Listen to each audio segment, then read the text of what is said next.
We are going live. We are live. All right, Greg here from Pixel Fondue. I've got Rich Hurrey with me today on the early 4th of July weekend.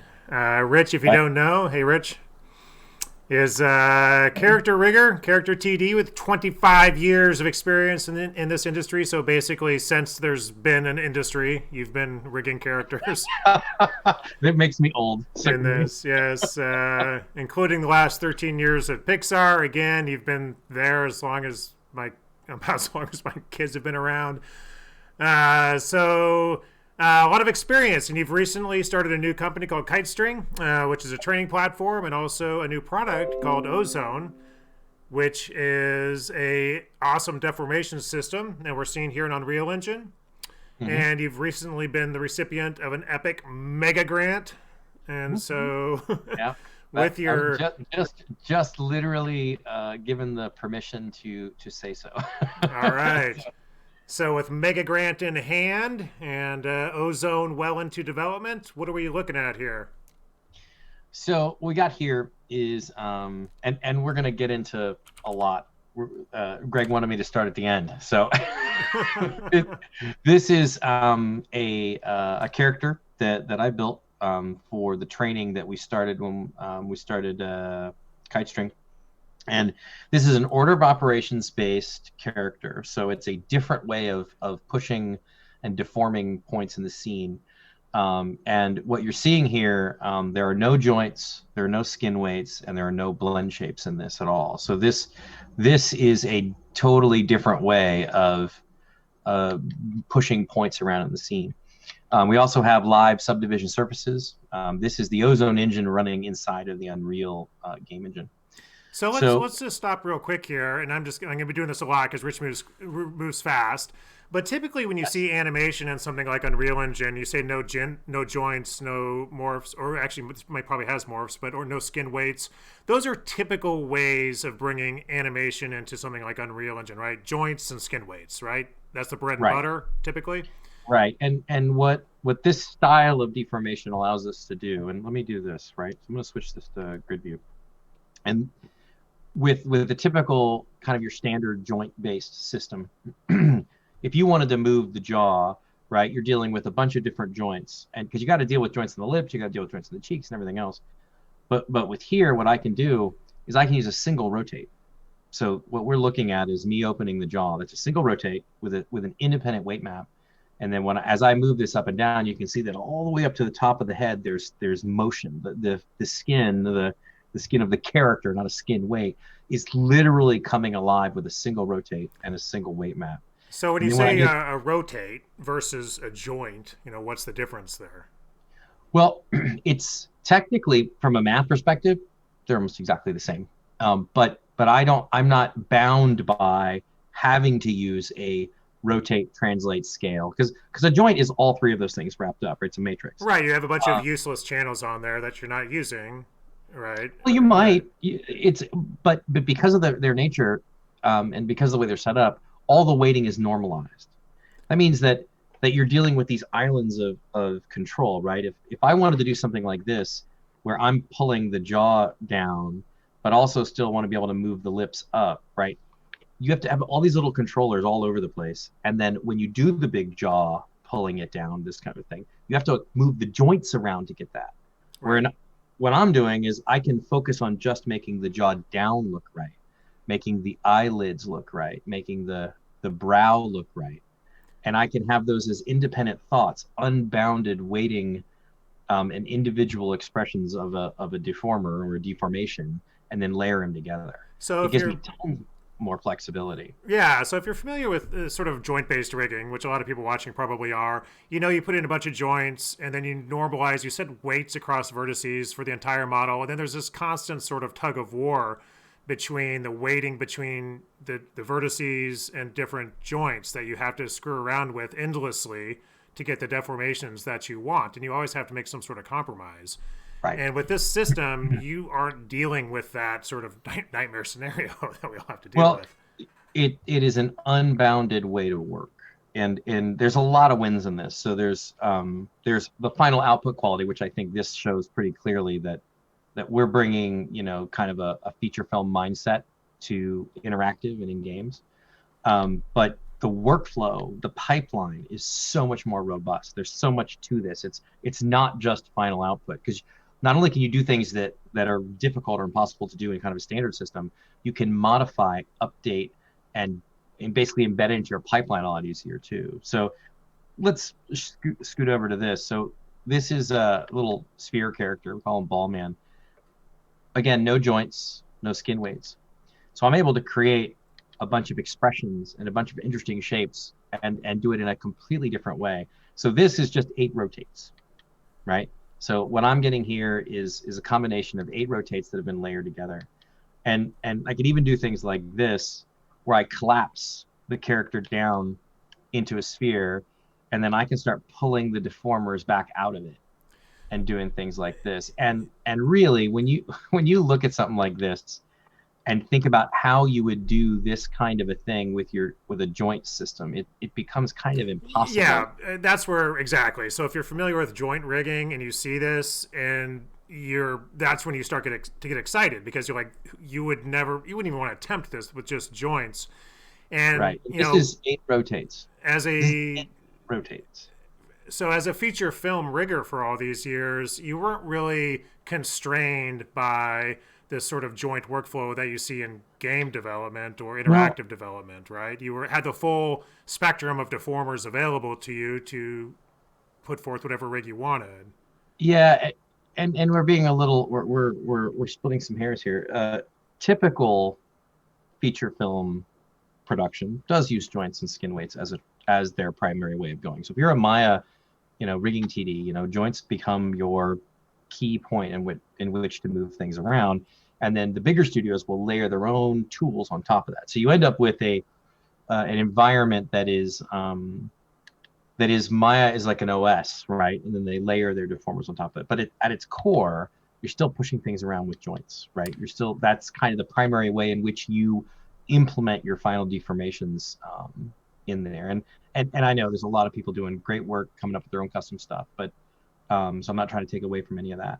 But this is just a new way of thinking about it. And for me, having worked at Pixar, Rhythm and Hues and all that, solved the problems differently.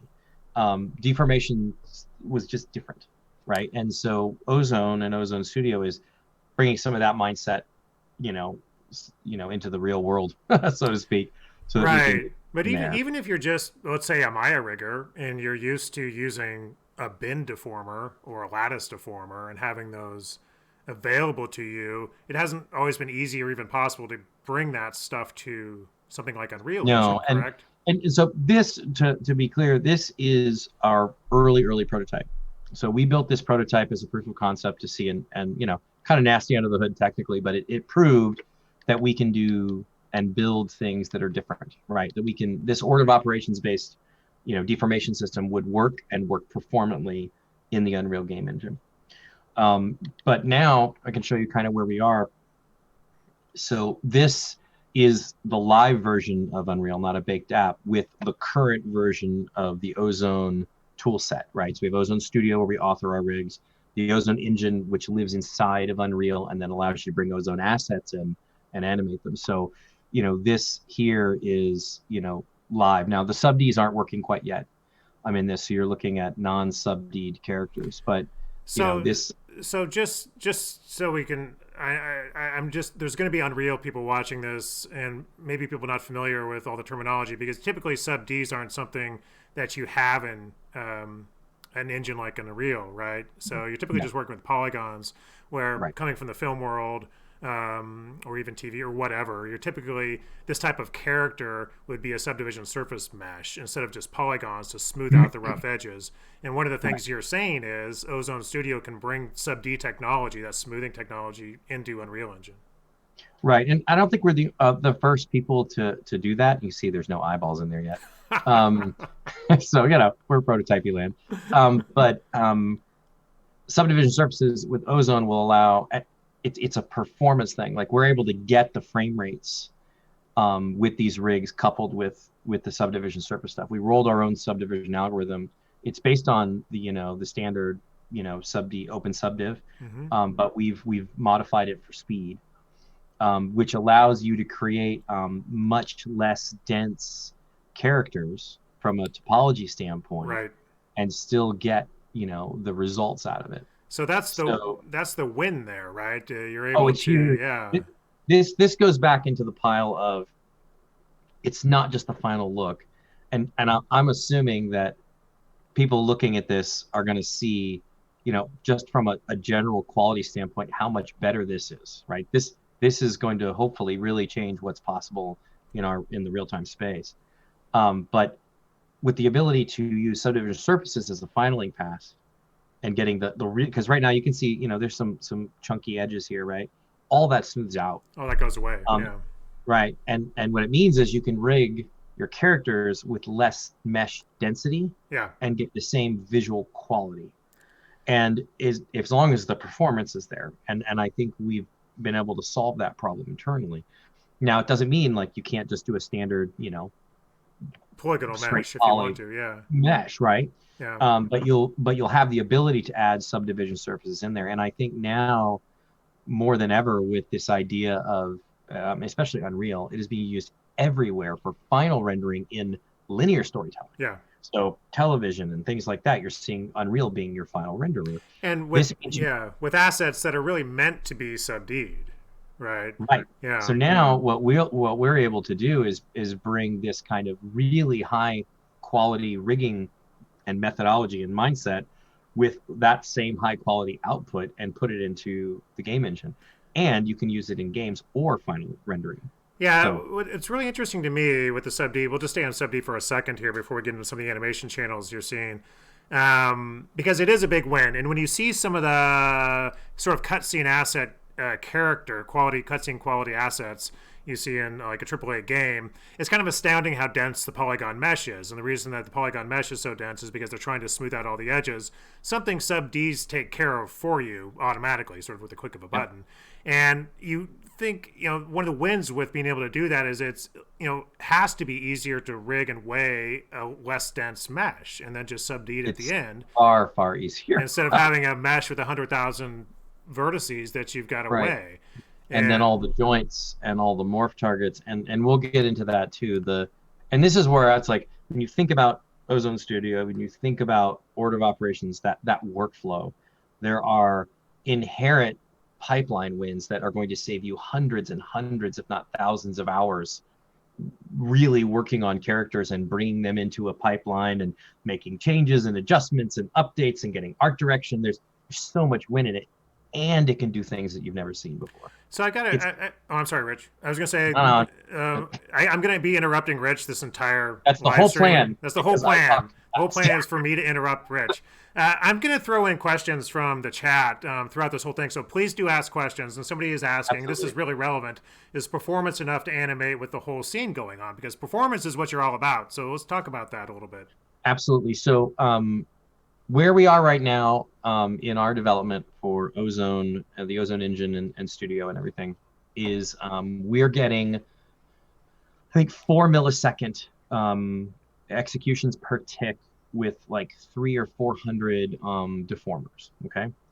Our goal, 300 or 400 deformers meaning all live, all running, all at the same time, and it's 4 milliseconds per evaluation tick. So the deformers in standard sort of Unreal thinking, that'd be joints, but they're any kind of deformer in the Ozone studio. Imagine them as having 200 joints, and our character is deforming currently at about 4 milliseconds. Right. Right. Our internal goal is for full subdivision surfaces, 1,000 deformers with 100,000 points, 1 to 1.5 millisecond execute. So a millisecond is 1,000th of a second. It's really really fast. Versus top end is like a 1/60th of a second versus 1,000. So that's a 15x order of magnitude. Yeah. For any game person out there, they'll get this, right? They'll see how powerful this is, right. Because and we'll talk about LODs here in a little bit too, but the idea is, can I get this quality and it live in my game? Do I have a millisecond budget that it can fit into? And the answer is yes. We feel like we're going to push this thing as far and as hard as we can so that we find the upper limit. and then try to push as far as we can past that and figure out ways to get the speed and everything there. So hopefully that answers the question. Right now, it's at 4 milliseconds, but for animation production, that's screaming, man. That's 60 frames a second, inside of your app that you're animating. It's the budgets are way tighter in games. So yes, performance is a major goal here. In fact, you set these really aggressive performance goals that you're keeping fixed and you're working towards that. If you're looking at Unreal here, you'll see all these channels on the right side of the screen. And let's talk a little bit about pipeline tools. And so sort of setting the stage for what Ozone is. So we talk a lot about pipeline tools. And so with something like Unreal Engine, you're bringing in assets, right? So an asset may be created, a modeled asset, a prop or something may be created in MODO or Blender. You may have something like ZBrush. You have a bunch of tools creating assets for Unreal Engine that wind up in an Unreal Engine. And you can also that goes with shaders as well. And I think this actually applies a little bit as an analogy to Ozone.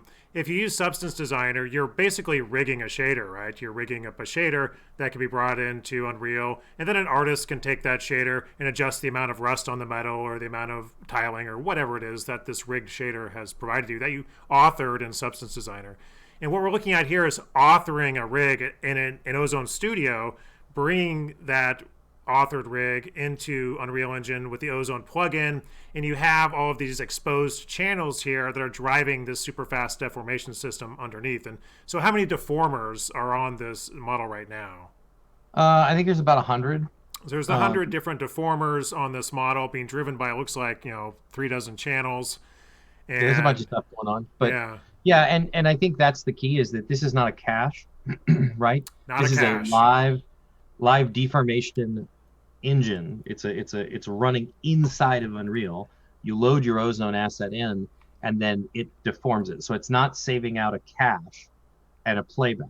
It's live deforming inside of Unreal. So that means that you can do animation wherever and just update animation curves, and you've got it. And it's fully connectable to blueprints, and you'll be able to even hang control rig stuff like on it, or the other way around, like you have a control rig and it can drive Ozone deformation. So it's a first-class citizen inside of Unreal. So these are just channels here, and channels can be manipulated in Unreal. You can use the Ozone plugin in MODO or Maya or whatever, if that's where your animators like to work all day, and you just bring those channel curves into Unreal at the end of the day as the final deliverable, and all your animation will be there, or you can tweak it while you're here, or you can do all the animation right here. It's really the important thing here is you're authoring a rig that you can then animate wherever you want, and that animation is going to be playbackable, if that's a word, extremely fast in Unreal Engine. And so it's not a point cache, it's not an Olympic file or something like that where you have to spit a cache out of Maya. It's just the curves, and so you can tweak anything in here once you're there. Right. What are we looking at now? So I wanted to show you. So we're kind of backtracking. So the final output right now, we have the Ozone engine running inside of Unreal. This is our Ozone viewer. This is a debug tool that eventually will get more featured for you to be able to preview and look at rigs and look at characters and look at everything. So I'm going to do my interrupting thing, because this is a whole section we're going to talk about here, but I want to hit a couple questions real quick. Sure. So somebody is saying, how would this work with other things other than like a face in Unreal? And so we're showing a face here, but we'll say hold that, put a pin in it, and we'll show the ribbon. We'll show the ribbon rig here in just a second. So we'll get back to that in a second. So we're showing faces because faces are some of the most complex rigs you have, maybe the most complex, but you can rig anything. Any asset that can be rigged and animated can be done in Ozone with any deformers you want. The other question is all this stuff open to blueprints? Yes, I actually answered that a few minutes ago, but the answer is yes. You'll be able to do it a full blueprint and sequencer support. Okay, so full blueprint support, and and yes, not just faces, any sort of asset that has animation or deformation on it. So it could be like a weapon, it could be a prop, it could be something in the environment, it could be a dinosaur, it could be whatever. It is a general purpose deformation engine that lives natively inside of a series of host apps, right? So Unreal for sure, it'll live inside of Maya as well. MODO. So you'll be able to author these rigs and then animate them in any application that we support with the Ozone engine. So And it's not unlike Houdini engine, which is often used for not as much for deformable things like you're showing here, but it's used often for dynamics or some mechanical animation where it's authored in Houdini. You expose channels and you bring that into Houdini engine and other apps. And here, Mhm. what you're specializing in is a super fast, deformation system. That's right. And we'll get. I mean, there's more stuff coming with features and stuff that we'll show over the next couple of weeks and months as we get everything done. But yeah, I mean, the goal is to create this best-in-class articulation system that brings best-in-class deformations and assets into any application that we support. So Right? articulation is a term that sounds like it comes out of the film world. Like, what exactly do you mean by It that? does. It's rigging. It's just Rigging. rigging. Okay. It's because it's not just characters, right? And the reason, and people are asking for the faces, because honestly, that's how I got this whole thing kind of bore out of when I left Pixar and started Kitestream. I wanted to teach people how to think about articulation differently, how to think about rigging differently, how to look at a face rig or a body rig or creatures and look at the deformation problem in a different way. And what I found though was I was watching some of these game demos come out, and these beautiful scenes and beautifully lit and rendered and effects and all the stuff, and then the characters would show up and it'd be like, I'm like, I was like, okay, there's an opportunity here. So that's when Yeah, I gotta say, like, I saw the Zoe character and you just screwing around with, and this is just your like step one prototype, and it looks yeah, better than Mass Effect, which is a game with probably $100 or $200 million budget. I mean, so yes, clearly there's space in this industry for improvement in facial animation. and So honestly, what I feel like with order of operations and this way of thinking, which is not in a way not new, it's just new for the interactive world, right? yeah, Is that it's sort of like how we're seeing, gas powered cars and electric cars, right? It's like people have refined the gas powered car to its limit, and it's an amazing piece of engineering, right? But there's a law of diminishing returns, right? There's only so much you can do. Where if you look at a new way of solving the problem, all of a sudden your idea of what performance is changes, your torque curve perform like there's just yeah. different ways of looking at stuff, right? And what I think this is going to do for people is say, well, I don't have to think about joints and morphs as the only way in which I can push something around. I can solve this problem differently, and let's look at those ideas, and it'll expand people's imagination and what's possible. So Yeah. all of this is sort of coming together in what I think is a really good way. So why don't we pull up that cool little app you had going there, and let's Yep, yep. talk a little bit about that.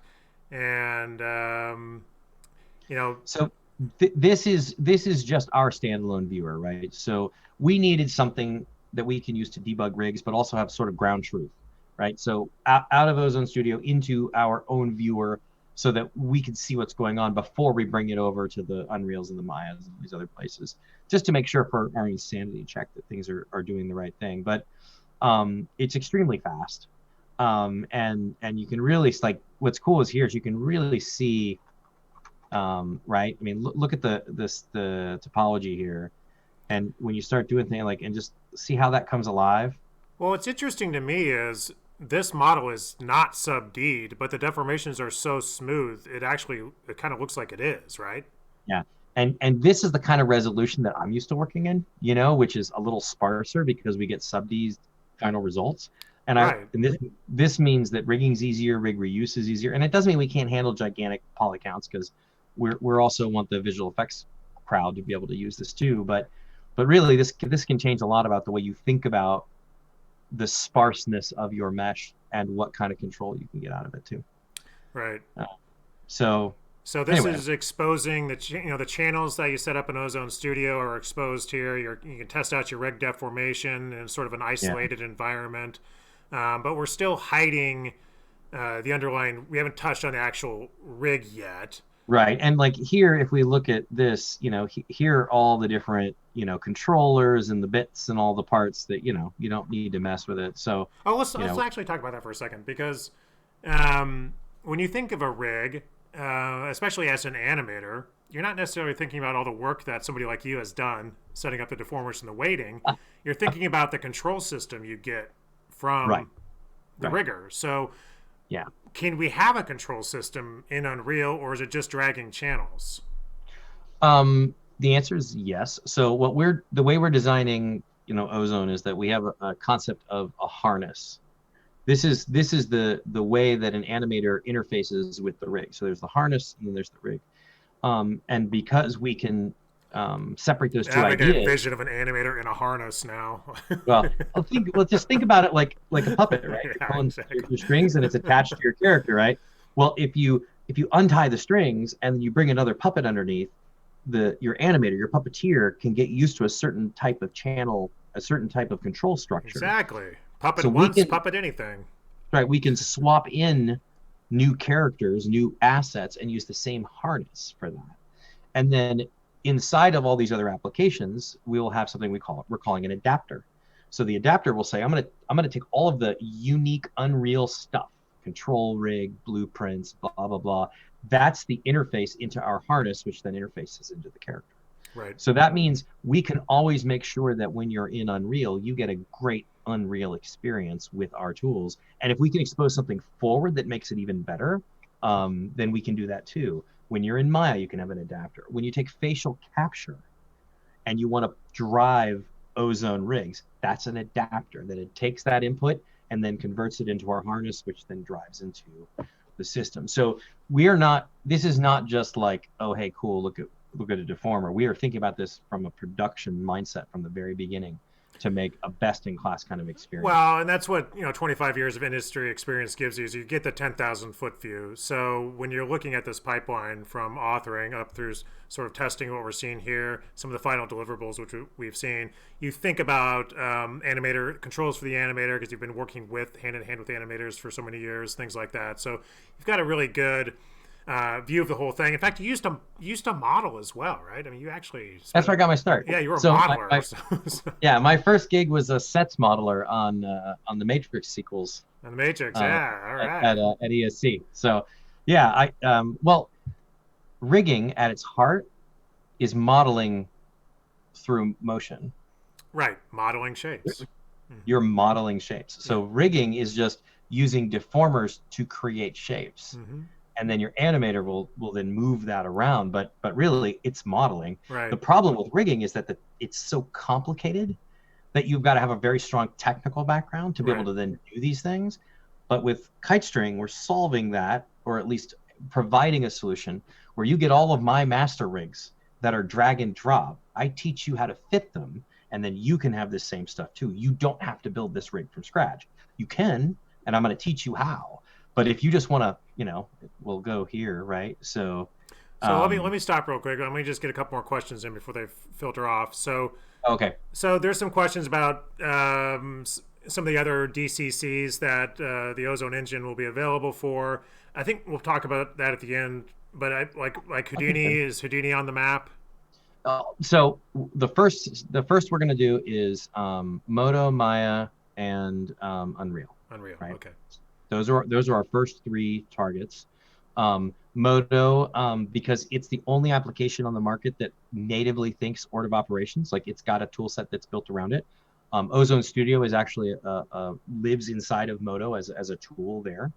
And then Maya, because it's Maya and it's the industry, and we need to be able to support that, allowing these characters to be authored in Ozone Studio, then animated in Maya, and then Unreal because Unreal. Right. So getting it out there, but from there, Cinema 4D, Houdini, and all these other applications, we want to support all of them. You want to be able to take an Ozone asset and animate them anywhere. So again, it's kind of like going back to Substance. They kind of support everybody, right? So you just author and designer, and anybody can use that. And it's just going to take some time to put it everywhere. Somebody had asked about putting icons in the channel sliders to give it maybe some. I assume that's a feature of Unreal. I'm sure you could have. I'm sure that's what the rig author could do. But one of the better than that is a fully 3D harness or rig in the interface that the animators can grab onto if they want. Yeah, well, I would say that what we're seeing here, we are still in early alpha. So the whole way that you're going to interact with these things is going to evolve. And actually, within 2 weeks, within several weeks, my programmers are going to kill me. Not in 2 weeks, in a few weeks. Our goal is to have the first public alpha so people can download the plugin and be able to then download an Ozone asset and load it up inside of Unreal. Okay. So you'll be able to see these things as well as basic, really early authoring in Studio. It's still, we're still a couple months away, but from a 1.0 release where everything's all tight and production tested and fire tested, but we want to get it in people's hands really soon. This is pretty, I mean, you're getting really close here. I mean, it is up and it is working. You've got the grant, you have developers working on this. Oh, yeah. And so this is well on its way. This just looks so cool. I just love this little thing here. I want to mess around with it. All right. So we keep going. At any time, stop. But somebody said, all right, what about not faces? So let's walk through what a not face would be. So what I've got here is it's a cube, right? It is a subdivided cube, right? So I've added some topology here, and this is a little rig doodle that we're calling a ribbon. So think about this, and wait a minute, Greg, should I talk about order of operations first? Like show the cylinder, or should I show this and then we go back? So why don't we start simple? And now we're talking about rig authoring right now. So this is where a rigger is going to author a rig that will be compiled down into something playable with the Ozone Studio or the Ozone engine player. And so let's start super simple, like super simple. Let's just look at it like a cylinder. So we're gonna put a pin in this. And I know that I keep teasing the ribbon, but we'll come back to it. So one of the things I yell at Rich about is he jumps into really complex things first. Let's just start like stupid simple. This cylinder here. Yeah. Let's talk about what order of operations is, because I think the concept of how it's different will then add to the quality of the what we're seeing at the end. So what we have here, there are 3 deformers. We have a bend, we have a rotate, and we have a translate, right? So 3 different kind of deformation ideas. These are not joints, so to speak. They're deformers. They're the full palette of deformers you have in an authoring tool like Ozone. Right. So bend, rotate, move. Right. We got 3 different little deformer ideas, and because they're set up this way, if I bend it, then I rotate it, and then I move it. Those are 3 ideas. I bend, I rotate, and I move. But if I change the order in which it thinks about it, the way it is authored, right, the way it evaluates, if I say, well, what if I do the move before I do the bend? Now what'll happen is if I bend this and then I move it, it looks like it's moving through the bend space, because that's technically what's happening. Right. It's moving, then it's bending. So if I turn this off, right, and I go, I move it, then I bend it, then I rotate it, right? So if I add my rotation, these are 3 ideas: rotate, bend, and then move. Okay. So if I now say, well, let's pull the rotation and pull it to the first piece. Now when I bend it and I use my rotate, it looks like it's rotating inside the space, right? Yeah. And it's moving through the space because the bend happened last, then the move, then the rotate. Right. So this rotate, move, bend, and you end up getting an extremely different result from this by just changing the order in which the deformers operate. That's what order of operations is determining how and when these things add up together. And just to emphasize how important order of operations is, how did you come up with the Ozone name? You're really pulling it out there. So order of operations is OOO, is O3, which is oxygen 3, which is ozone. So this is, I'm just like illustrating, like the order of operations concept is really central to this deformation system, and it provides this extremely flexible way of working where you can rearrange deformers, and you have you have control over how they're evaluated, but you can also predict how this evaluation is gonna one thing is gonna affect the other, right? Yep. You know the rotate's gonna operate like this because of where it is in the evaluation stack. Right. And it's just, there's so much more you can do with this. And you've got this plane you added into my scene. Oh, I put the ground plane in there. Yeah. Yeah. I So messed around with Rich's scene because I tell me it's easier to see the blue cylinder than a gray one, right? yeah. The So colorblind rigger. yeah. All right. Sorry, I So put a ground plane in. so now you can see that I'm pushing this through That's pretty cool. a bend. Well, it's the order of operations, Well, it's right? also cool because, again, imagine screwing around with a bunch of joints to get that shape right there instead of a single bend deformer. Which, now, if you use Maya or MODO or Cinema or whatever, you're used to these kinds of deformers, but you're not used to making them available in something like Unreal. Right. Right. And this is just the foundational mindset, right? I can layer my deformers, but there's a lot more to it. So I'm going to kind of walk through some of these ideas. Tell me, stop with questions and whatever it is. So let's take So this to the next level. yeah, so the next step is I'm gonna go actually back to you know what? Let's do this. Let's bring up Ballman. So this is the same little ball character that we saw in the early part of the demo, right? Where I can open, the mouth. We can, actually let's not do that one. So I can lift, these guys up. And so what this is and where this becomes powerful is that all of my rotates, right, live in the center of the world here. And I've got different weight maps, turn these on here, for each of these ideas. So for instance, here is the weight map for the upper mouth. So Right? I'm actually going to slow you down, and because we have some questions piling up, and this is actually getting a little we're starting to get into it now. We're getting into the Okay. shit. So let's look at the questions real quick here because somebody puts up a really good point here. When transferring into Maya, would that mean that blend shapes plus pose deformers plus other deformers? So you're getting, when you're just dealing with something like FBX, all you get is joints and morphs. That's all you get. But with Ozone Studio, and you go to Maya, you go to Unreal, you get All of it. everything. Right. And So not just everything, but super fast evaluation of everything. yeah, there's a very good friend of mine, Todd, who will be on stage with me at some point. And he's a diehard Maya guy, and I mean I've known him for the same like 25 years. He's worked all over the place. And he was showing me some of his rigs and some of the speeds, at the terrible, terrible speeds he's getting when he tries to layer things together. And I'm showing him the stuff we're doing, and he's losing his mind. So you're going to get the same performance wins that I've shown you in Unreal in Maya. So even if you didn't go into Unreal as your final result, you still get all of the win of the deformation system inside of Maya. So what'll happen is, and we'll talk about this a little deeper at the end of here, right? But think of Ozone Studio sort of like you think of ZBrush. It is a special place where you do this fancy authoring.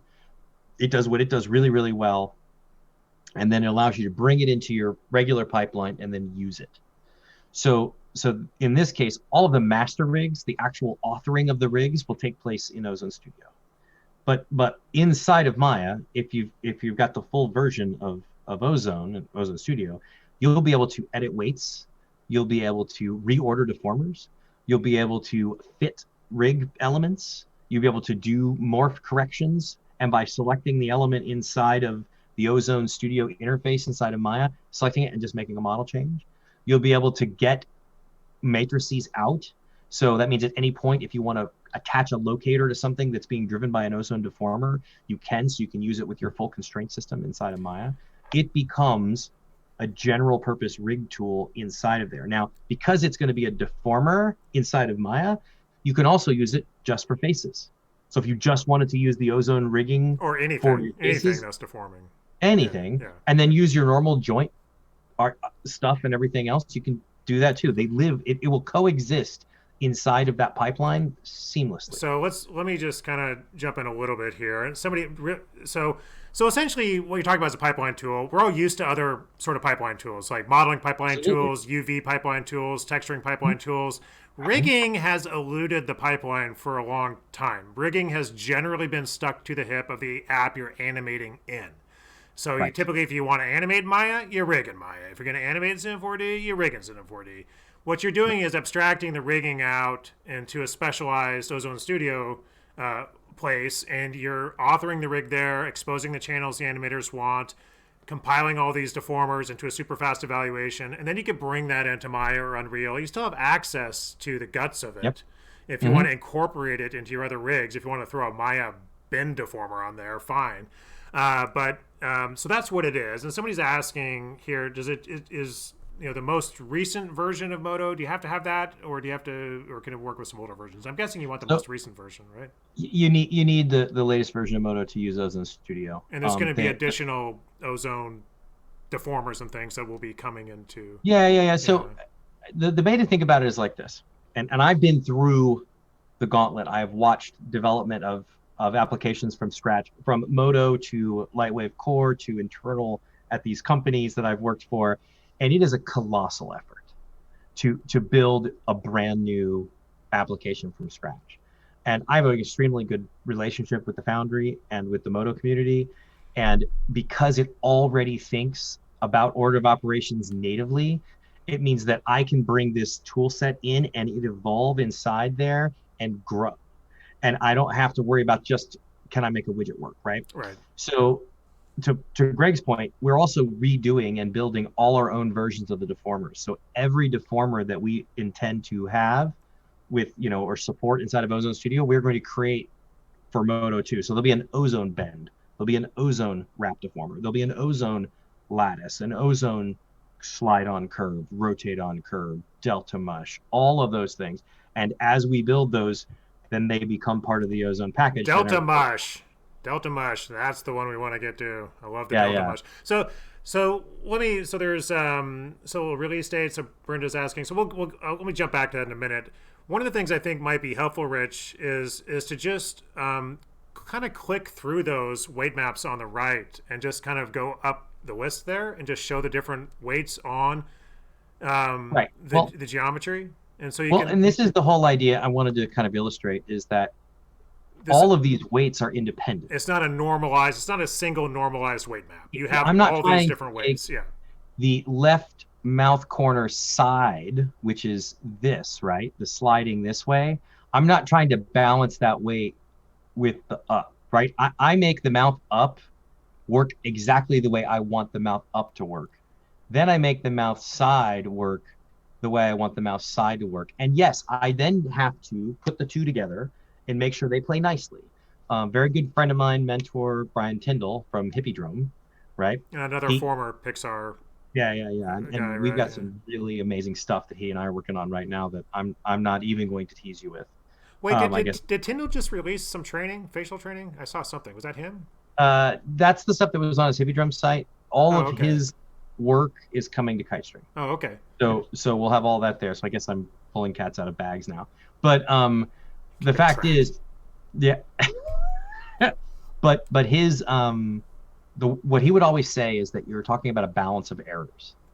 When you put these two pieces together, they have to play together, and you've got to find the balance of errors and smooth them out so that everything plays nicely together. So while I'm not limited, right, I am not bounded. There's no normalized weights. There's no like this joint to this joint. If I take weight out of this one, it's got to push it somewhere. I don't have any of that. But I do have to make sure they play nicely together.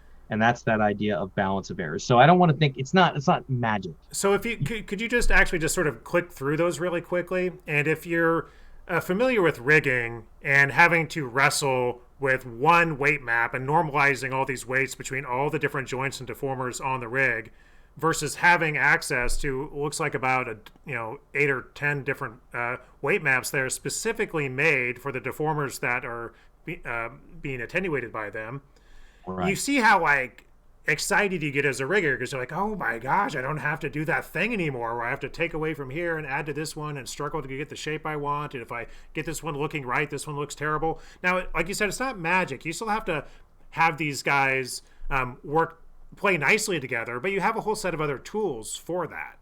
Yeah.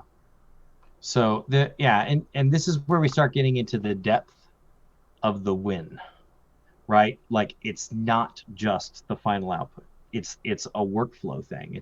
There's tons of stuff in here. So, with Ballman here, it really illustrates how you can do a non-traditional kind of deformation and how you can layer these deformers together and create a really cool result. Can you? And this, Oh, go ahead. no, that's all right. Well, I was going to say, finish your thought, but then maybe pop over to back to Unreal and show this guy back in Unreal, and so we can Yeah, see the channels from the authored rig. And yeah. so, So this is our Ballman here, inside of Unreal. So let's bring up our controls. So and these are all the channels that are stemming off of those deformers that you feel the animator would like access to. right. So this is my, the same. It's the same controls. It's honestly it's the same controls I showed you in Ozone And Studio the, slash. the deformation is 1-to-1. So what I see in MODO is what I'm going to see in Maya, what I'm going to see in Unreal. It's not going to That's get right. some weird rounding error or some sort of like No, floating no. point It's math. Like, the deformation engine, the Ozone engine is the same in all these places, okay, right? So when you're authoring with Ozone deformers inside of Ozone Studio, it is a one-to-one thing. You're going to see it evaluate exactly the same. And for the MODO artists out there, you can actually take your entire rig, collapse it down to a single file, and then load that one single file back into MODO and animate at 60 frames a second. I mean, So, yeah, this to me seems like a much better solution than baked or cached animation. Because let's okay. say you want a scene with like a dozen or so characters. You don't need to have full blown complex rigs in all these guys. You just bake them down into Ozone engine deformers, but you can still change the animation. You don't have to rebake stuff. You could just jump in Well, there and change the in animation. my experience in a pipeline, you usually throw as much of the rig away for animators to move things around, and then you get you hang all the heavy stuff on at the end. What we're finding is that we can leave more of that heavy stuff active, but collapse it, flatten it, compile the program. It's like Python, py versus pyc, right? If you compile the Python script down, it becomes really tiny. It does the same stuff, but it's a compiled version versus the ASCII version, right? Well, Right. that's what's really happening here is that we're taking that rig and we're flattening it. If there's a weight that is unused, it gets pruned. If there's a deformer that's not wired up, it gets thrown away. If there's a bunch of stuff in between that's unnecessary, it's gone. It literally brings it down to the tightest, smallest, most efficient expression of the rig that you want to build. Right. Right. Excellent. Okay. Yeah. So, all right. So that I think that kind of shows off the different layers of stuff. Now, you stop me if I'm going to things that are too crazy, too fast. But that idea. So here's an example of the same idea that we had with Ballman, but bringing it back to Zoe. And this is I'm just dealing with the face stuff right now. And actually, let me do this. It'll be easier. Oh, I guess I cleared it out. Am I looking at the right thing? Oh, I thought I had a little helper thing there, but I don't, so I'm not going to show that. Dun, dun, dun, dun, dun. We're in a demo. Live demo. Live demos are the best, right? So same idea, right? We've got our independent weight maps. So when we're dealing with, I know why it is. I loaded the wrong version of this sample file. I've done a bunch of cleanup to it. Oh well. Right. So when I'm opening the mouth and all this stuff, I mean this really does illustrate that idea of the independent weight maps where Ballman's a great little doodle. And I think people are going to use the heck out of it. This is a face. This is stuff that people do all the time. But you can see how everything is coming alive along the surface and how the weights extend all the way up to the temple, right? Way past where the corner of the mouth and everything do. And then if we open up the mouth rig here and we go through and bring the corners, right? So here's the corner slide. So if I open up this and I find where are we? Here we go. So left mouth corner slide, right? This is our, slide, which is a separate weight. So let's. So what the benefit we're seeing here is separate weights for separate deformers. And one of the other things you're going to be thinking about is, okay, what Rich is doing over here on the rig authoring side is fairly complicated. There's a lot of stuff here. There's a lot of networks, but that stuff all gets hidden from the animator via Ozone Studio and the Ozone player. So yeah, you don't have to go. You don't have to go digging around like this. You just have the channels like you saw in Unreal Engine earlier. Yeah. And what's interesting? Oh, go ahead. Yeah, I want to talk a little bit more about now what's nice about it not being joints and weights, and what you've seen so far, right, is rotates and translates, which are similar to a joint. But when you can do things like this, where if you notice that when I lift, see how the cheek is inflating, right? Uh-huh. It's creating that. It's not a blend shape. What's What going on that there? is, this is a deformer that I can literally slide along under the surface. So what I'm doing What kind of is deformer is it? that it's a magnet. It's a magnet deformer. So So but this idea of being able to create volume yeah, yeah. that literally slides around the surface is, and let's go here, let's go to our road of operations. Now this is going to take a second because it's going to dump the cache, right? And So that magnet deformer travels along with the Ozone plugin, and so when you go into Unreal or Maya, the yeah, effect of yeah, that magnet, yeah. everything you see here will I'm literally, repeating myself. Yeah, I'm repeating myself a lot because I think that's just sort of the like you had again you've got like you wanted this shape, and so what was a good solution for the shape? Well, a magnet right. deformer. So Now this that's magnet, available to you. Yeah. yes, that's right. Well, any deformer we create and support will be available in any of the places where Ozone Engine is installed. Right. An Ozone asset is a complete 100% representation anywhere you can load it. So what we're seeing here is this spherical little magnet deformer, right? That's pushing things around the surface. And what I'm doing is I fire that first. I say, puff my cheek out, then slide my cheek, then lift my cheek. And by putting those three ideas together and then combining the channel control to the amount of the cheek control, that gives me this where as I'm increase, right, that I'm just turning on that. And also you'll notice that it's also sliding a little bit. So as I lift the mouth corner, it's rolling that thing underneath, right? So let me. Can you go to a profile view, like a right side view, actually? Um, One of the really interesting things to me, I'll only make 2 points. One, like again, the deformation is so buttery smooth on this, and the weighting so sort of immaculate that it looks like a sub D mesh. You're not getting that polygon crinkling, but those are just polygons, right? So can you flip Yeah, on sub Ds just so the people who are in Unreal may not be familiar or used to using sub Ds can kind of see what you would be sure. getting? So let me, so now this is a separate piece of mesh. So Let's it's just going look to at look the like, nose. Let's just zoom in the nose yeah. here. So this goes from here to there. It's a smoothing. So yeah, just go slow, kind of like go polygon. So there's polygon, which looks pretty damn smooth. I gotta admit, you got a nice job on that. And then sub D, you just get It's that. like I know what I'm doing. It's like you know what you're doing. It's like you haven't just been playing video games for 25 years. Yeah, So and you get like that extra bit of like smoothness right there. You get with sub D, and bringing that into a real time application is really cool. I think it's sort of understated. You haven't really talked about that a lot, but I think right. being able So to sub D this stuff is pretty awesome. that's what this is, right? This is real-time subds in Unreal. Oh, this one is sub D. Oh wow. Oh yeah, this is subd here. So have her do that pouty face thing. Yeah, she was doing earlier. Oh, that's Yeah. hold Well, on. I think this is this one. and what's cool is like it's not just some pout morph. It's all these different deformers coming together, giving you this immaculate control over the face. And again, I would want to. We keep talking about faces because that's sort of a good entry point for this system. But you can have a gun with flexible hoses, or you can have whatever. A fish. Here's the thing: like video game fish suck. It's like they have one bone in there, like the entire body's waving. We gotta up our fish game.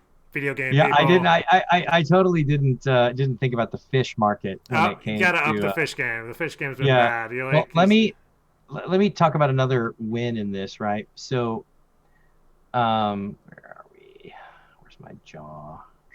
Here we go. Right. So here is kind of a oh, let me turn everything back on. Turned off the rig. Right. So if we think about this, right, here's our kind of normal range that we work in. Anybody that's done any facial creation stuff in a normal kind of joint and skin waste, there's hundreds and hundreds of shape corrections that you make, right? And it's like when the mouth is here, then do a shape correction.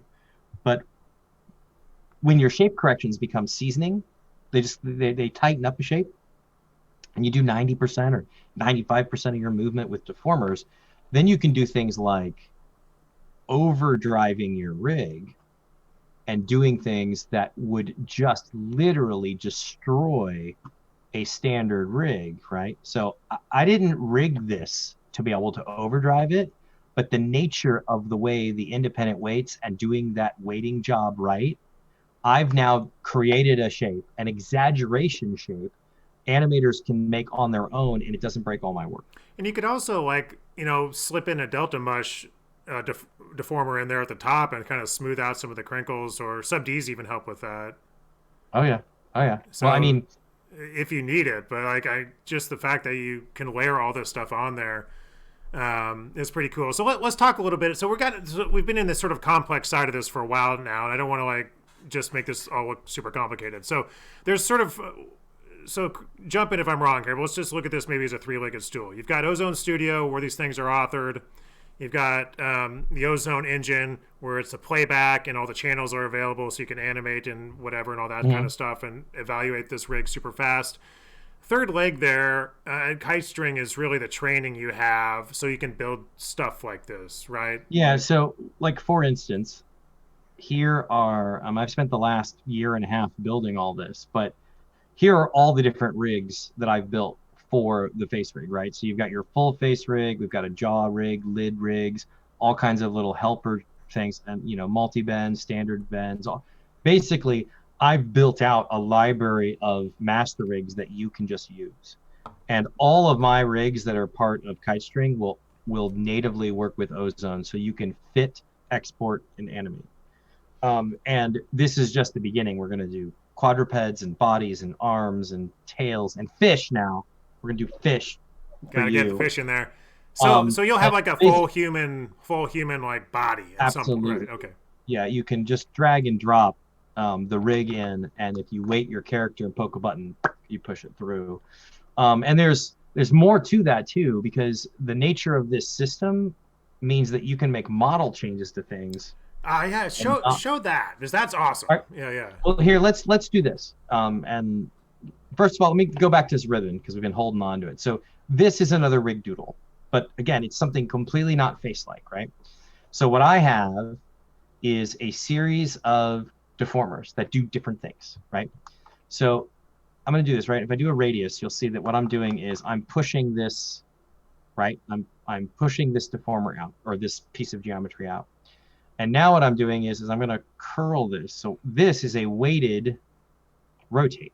And just so you know, that is not a modeling operation. That is a deformation operation. I'm deforming that. You're not creating new geometry there. That geometry existed. No. Yeah. And then I've got another translate that's a weighted translate that adjusts it. Cephalopods, yes. Lots of. I'm just looking at the chat here. I had to animate. I spent a year animating cephalopods.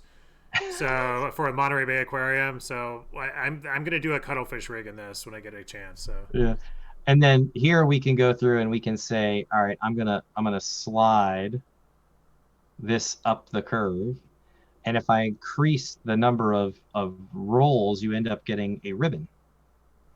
And I can do things like increase the thickness of the ribbon. I can increase the height of the ribbon. I can do things like curling the ribbon out, right? So and show the curl again, because that is an order of operations when, because obviously you're doing the curl prior to the twist, right? And that's right. These curls happen before the roll up or the slide. It's just an order thing, right? And I've just separated, there's a top curl and there's a bottom curl, and then I just wired them into the same control. Right. So curls is really firing two different deformers that happen before everything else. So there is also this idea of a twist, which is literally twisting it along itself, right? Which is just wacky. It ends up, it's one of those, like, it's really cool, but it looks funky. It makes it look kind of bad. So I don't do it. So what is this? And so this asset you've got in Unreal as well. So if we go to Unreal here, and I turn off the Ballman actor, and now I've got my ribbon, right? So this is our same exact rig with this same exact controls, right? So I can adjust these things and slide them up and down. I can go and, let's say, make less ribbons. I can twist, though it doesn't really like that so much, because the one thing that's in here is that I don't have a way of adjusting the sensitivity yet. So Right. on some controls I'll pull and I'll be like, oh, okay, it went off. So that'll be fixed in the alpha. Sensitivity meaning like some controls are meant to be dragged between like 0 and 1 and some between 0 and 100. And so Right. you need to adjust the sensitivity. This is what a rigger thinks about when handing something off to an animator. Right. So I got a couple more questions here. I'm just going to throw out here. Let me just take a look. Yeah, see, there's sharks, cephalopods. A lot of people animate the sea life. All right. Okay, so is there any way to author deformations using ZBrush? Well, the first thing that pops in my mind is you do allow morph deformations as well, so you can certainly author. You can do morphing in ZBrush, mesh, create morph shapes in ZBrush and bring them in and use conform to those and use those as deformations. So no problem there.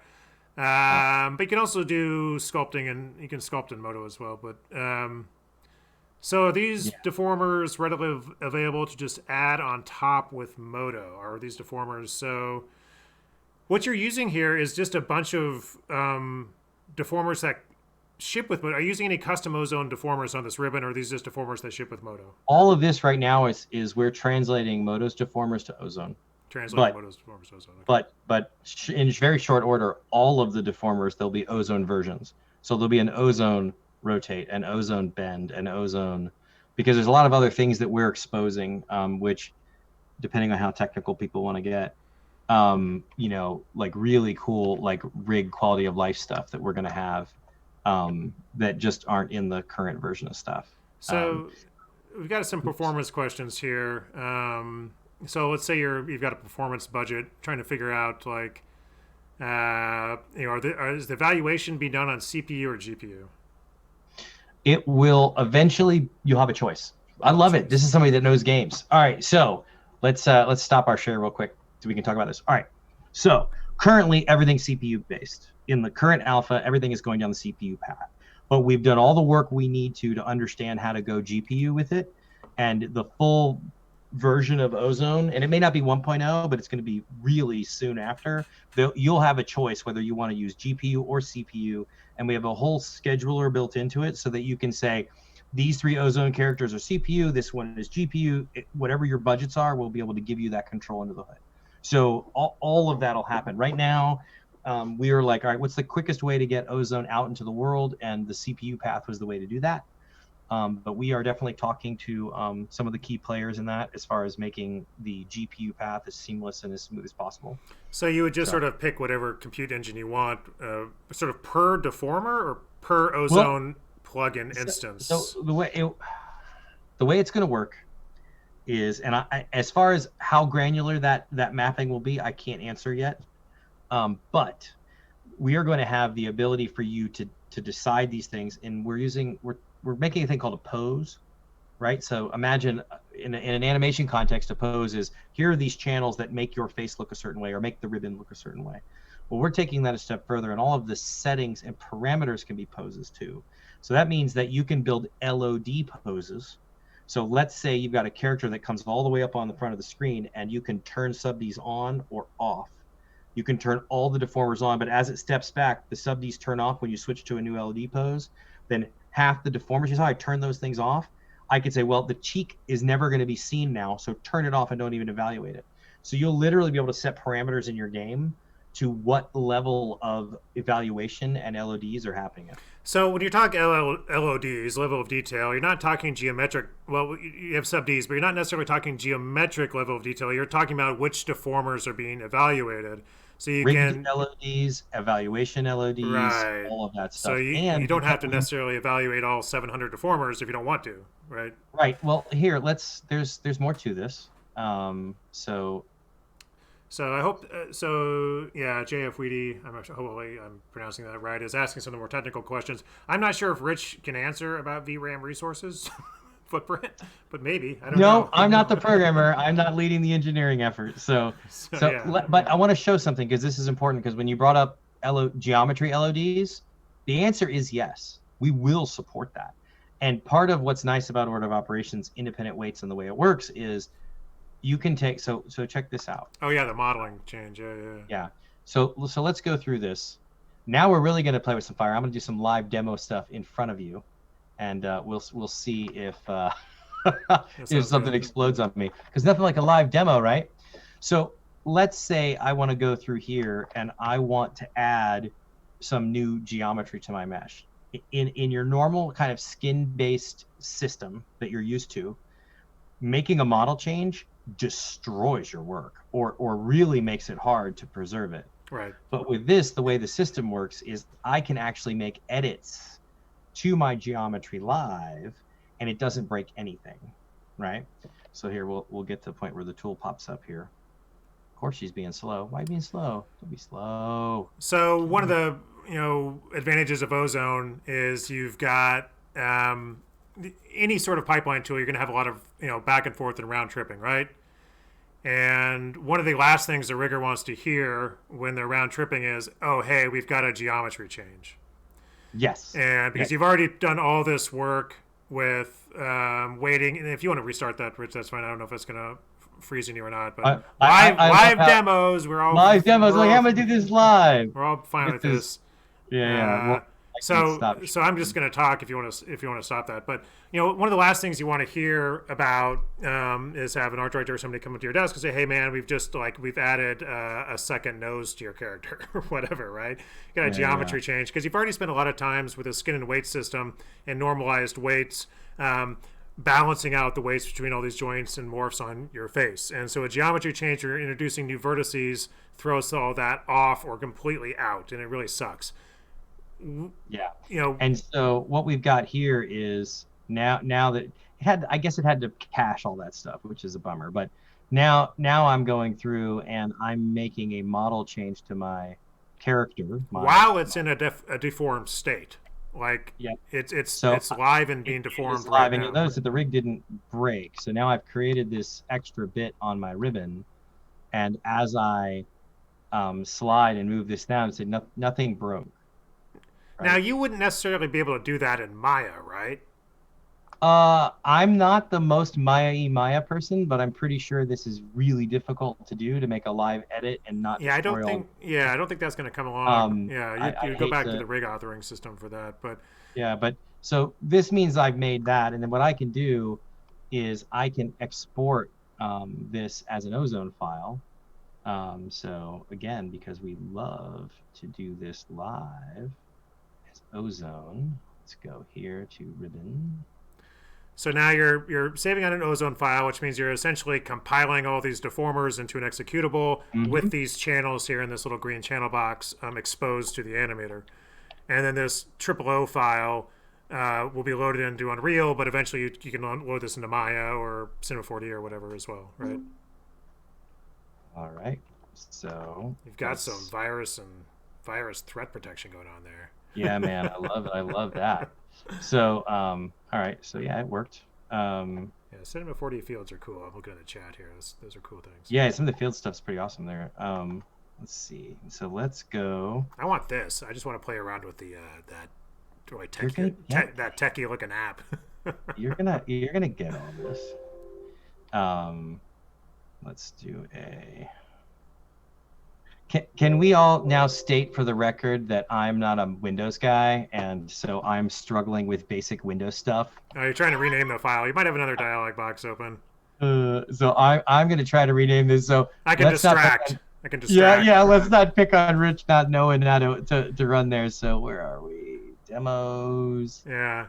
Ribbon. Well, this appeals to me. I'm just going to let you screw around with that, but I'm going to talk a little bit here because I'm probably like a lot of people watching. Like I have my own company here. It's just me and the people I hire on a contract basis, and I typically outsource rigging. It's not something I typically like to do on complex rigs because I'm working on some other aspect of the project. And in this case, instead of me doing the rigging like Rich is doing, I would get a guy like Rich to set up a rig and give it back to me. and I don't have to deal with the nuts and bolts and all the schematics and all that crap that comes with a rig.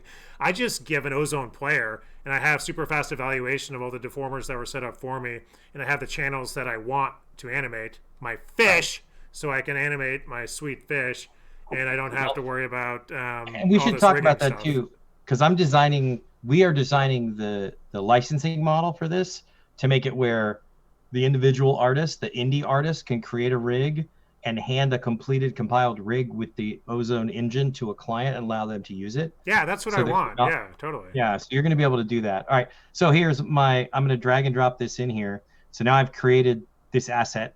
And what I can do is if I go here, I can overwrite it.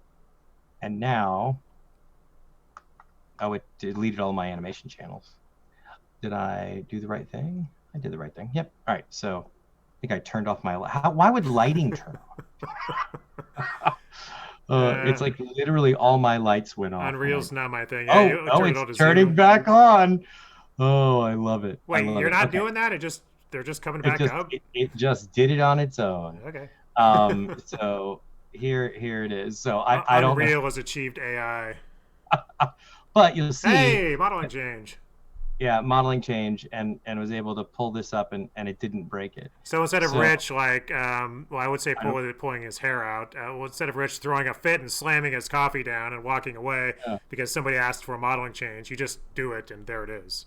Yeah, so basically, and granted, we are in pre-alpha, so, these little demo things, but you can notice that okay, hold on. That pre-alpha is a term that came around when game companies started showing off stuff way too early, and they're like, it's pre-alpha. I'm just, it's a nitpick of mine. It's like, okay, it's pre-alpha. It's not. Well, it's not in alpha yet.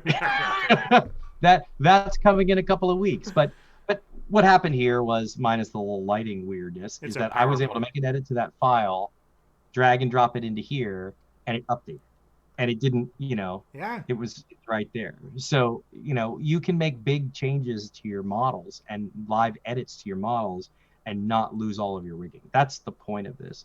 So that means, when we're talking about character stuff, and you go, all right, well, I got a character that's fully weighted, but I want to make changes to it, or I get a note to tweak the way something works, and I got to add a new span. You don't lose all your work. You don't have to rebuild and all this stuff. It's literally just going to work, and then you clean up the new geometry that's in there.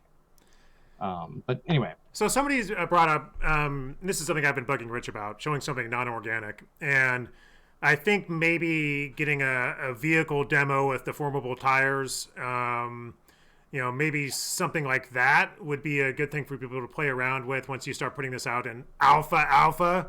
When people kind of get their hands on it, we can get a vehicle or a weapon or a broom. I'll take a broom.